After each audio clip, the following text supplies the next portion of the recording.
Viacerí ste si zo mňa robili srandu, že ako môže sa špica ponoriť do hliníka. Tak pozrite sa, toto sú ponorené špice. Pozrite sa. Toto je do bavorákového ráfu ponorené špice.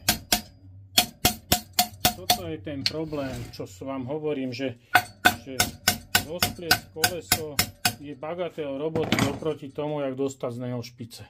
Tu je to všetko pozatvárané v tých hlavičkách.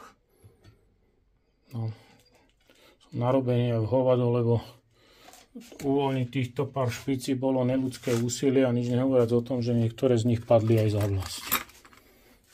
Toto je ten problém, že tu sa ten hliník sa zavre nad tou špicou a není možné ju potom dostať von. A toto tu ostane napichané, jak keď sa ide prasa grilovať. No, tak som sa vám vyžaloval. Pekný deň.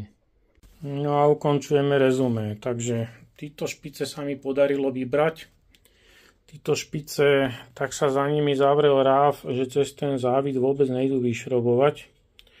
A aj keď som ich chytil do akú vrtačky a dal reverzné otáčky, aby som ich prešroboval, tak neviem, či to tu vidíte, tak normálne tie špice sa takto zničia.